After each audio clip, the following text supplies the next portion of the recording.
Well, good morning, everybody. It is Monday, February 9th. I'm Casey Mason. Thanks so much for joining us for today's morning stream show.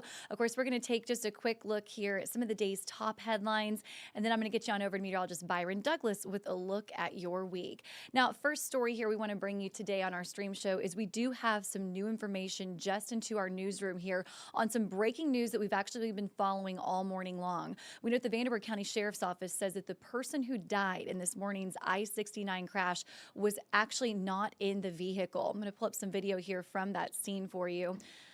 Of course, what we know is this was called in just after midnight in the southbound lanes near the Covert Avenue exit. Authorities say a person was walking in the road. That was the one that was hit by the car here. When crews arrived, they found that person dead on the side of the road. Now, what you're taking a look at here is what we could actually see from our Deaconess Sky camera when crews shut down the interstate for their investigation earlier today. Deputies say the driver of the car did stay there on scene and also submitted a chemical test. They do say that this is per protocol, of course, with deadly crashes. Meanwhile, right now, alcohol and drugs are not believed to be a factor in this, and the name of the person that was killed in this accident has not yet been released, but of course, we will keep you up to date. Switching gears now to a house fire that was also breaking news here this morning. Evansville firefighters were called into an early morning house fire that happened in the 700 block of South Elliott Street between Bayard Park Drive and Gum Street. You're taking a look at a map there on your screen. Now, this was just before 4 o'clock this morning. So far, no other details on this fire have been released at this time, but again, we will keep you up to date as we continue to learn more. All right, in some lighter news, we're going to switch gears here. Take a look at that video there. This is following last night's Super Bowl 60. It was, of course, a big night for Seahawks fans. The Vince Lombardi Trophy is headed back to the Pacific Northwest, and the Seattle Seahawks, well, they beat the New England Patriots 29-13 in Super Bowl 60. The award for MVP of Super Bowl 60 was given to Seahawks running back Kenneth Walker III. This is actually the Seahawks' second Super Bowl win. They previously won it 12 years ago when they beat the Denver Broncos in Super Bowl 48. All right, one final story for you guys here today. We wanted to share another event that took place over the weekend. Wasn't the Super Bowl, but this one had a little more of a local angle here, taking place in Boonville. That's where dozens of people scrambled into the icy waters of Scale Lake on Saturday. You notice that guy in that picture there coming up next, Mr. Byron Douglas. So this was the second day of Boonville's annual polar plunge, and our very own meteorologist Byron Douglas, well, he was there because he was emceeing the event. He's actually been doing this, you guys, for more than 20 years. Well, the plunge there, it benefits Special Olympics of Indiana. Byron told us that 234 plungers all took part in this, and he says that the two-day event here, well, you guys, it raised $78,000. What an incredible event and a good turnout for all of those folks that attended there. Hit the wrong video. Of course, Byron Douglas is coming up next. He can tell you a little bit more about that. Picked a pretty good weekend to have it from what we've been seeing the past several weekends here in the Tri-State with our frigid temperatures. Overall, looked like a great turnout, great time, and again, a wonderful cause there. Okay, stick around. Meteorologist Byron Douglas is on deck. He's going to have a look at your forecast coming up. We'll be right back. Keep it here. Alert streaming shows at 8:30 a.m. Get your first alert forecast to plan the day ahead and catch up on the news that happened overnight with the 14 News Sunrise team. In the afternoon, get the latest headlines, forecasts, and a preview of the stories we're working on with the 14 First Alert streaming show at 2:30. And get an in-depth look at the 14 First Alert forecast so you're ready for the next big thing with the 14 First Alert weather show at 9 p.m. Watch the 14 First Alert streaming show that fits your schedule and works best for you. Streaming on your phone by downloading the 14 News app and the 14 First Alert weather app. On your smart TV by using the 14 News streaming app.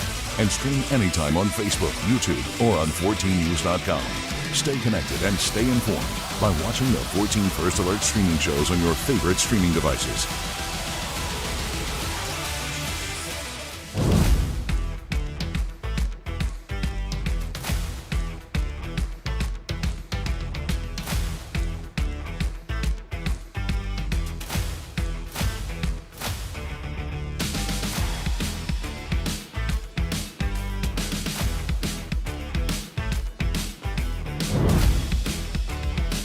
Good Monday morning. I'm meteorologist Byron Douglas. Hope everyone enjoyed the Super Bowl weekend. And of course, we had the Winter Olympics on. We're happy to report that if you don't like snow, There's no winter alerts outside of the closest one is up in northern Wisconsin, up in the UP, where you would expect it. And then you get out into Montana, Great Falls there, Glacier National Park. And then as you get out into northern stretches there of Idaho and those locations, northwestern Yellowstone out into Wyoming, that comes to mind. So very quiet across the U.S.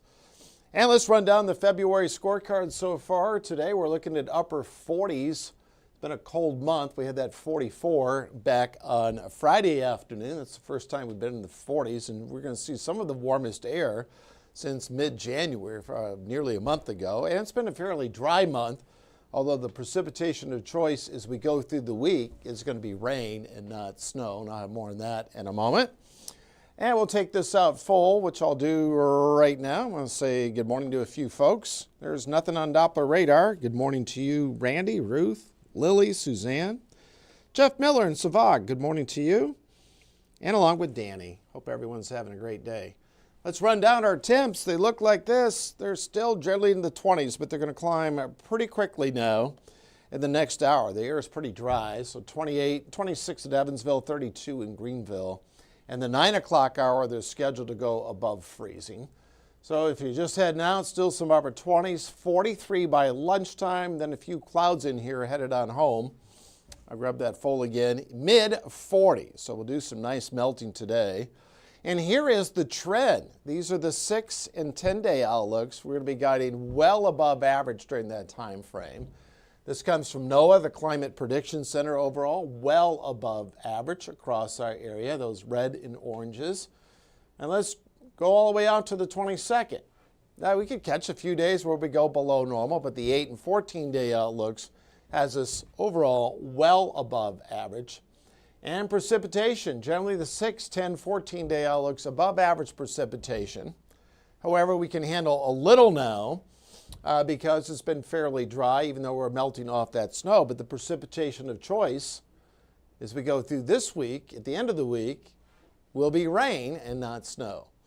Let's go hour by hour. I want to show you a couple of towns here. We'll highlight Evansville, mid-40s as we go to the afternoon, but a little farther to the south. This is Madisonville. Get into Morton's Gap, Central City, Greenville. You're looking at some 50s today. So again, some of those secondary roads in Muhlenberg, Ohio County specifically, we had more of an ice component. Of course, we've done some melting here on Sunday, and we will today, but you're looking at mid to upper 50s as we go into the afternoon. Here's the latest guidance. Winds taking hold out of the south, generally free of clouds, and then a few clouds as we go into the afternoon. I'm using the rapid refresh model here. This takes us through tonight. And then for tomorrow, we'll have a fair amount of sunshine and then a few more clouds as we go to the afternoon. So kind of going over to partly sunny skies, and then we'll have a very weak front that's going to work through Tuesday night and then into Wednesday. So you see some rain pop in here, mainly just some rain as we go through Tuesday night, right along the Ohio River into western Kentucky. Right now, no travel impacts, even though on Wednesday morning, temps will be hovering near freezing during that time frame. So Wednesday, I have a fair amount of sunshine. What we're highlighting each day this week, high temperatures will be solidly above freezing. So we'll be looking at some mid-40s. And let's throw the long ball. There's been a lot of stuff on social media. This was the weekend. We're having a big winter storm. Nope, not going to happen across our area. It just rains, so that's why it's always important to come back and visit us. And we go out 10 days on the 14 First Alert weather app. This is showing primarily rain across the area. We could have some efficient rain during that stretch. It's not going to be pinned to any snow or any severe weather for that matter at this point. No sharp fronts working on through, but this is something we'll monitor as we go through the weeks. It's into the future on Saturday and Sunday. And it still could miss portions of our area. Then as we go to next week, temperatures will recharge again. So I'm going to take the 7-day here full pretty quickly. And I mentioned everyone have a great Monday, February 9th. Look at these temps, 60 tomorrow, 46 on Wednesday, and then Friday about 50. And then over the weekend, I open it up the 60% chance of rain on Saturday. And then on Sunday, a 70% chance of rain during that stretch. Laura, thanks for watching down in Dawson Springs. Cheyenne, Candy, good morning to you. Yes, beautiful day out there. I'm going to get my garage cleaned out tomorrow, and it's 60, and get the hose out, get all that done. That sounds like fun. Get the cars cleaned up. So there's the 7-day. I'm going to keep it nice and short. Hope everyone enjoyed the Super Bowl. I made it to halftime, but I guess there was no major changes in the second half. Boy, Seattle really looked good. It's their second Super Bowl win, but they were close against New England. They blew a lead there. It was about 5 or 6 years ago, but congratulations to Seattle, the Seahawks. We'll talk to you soon.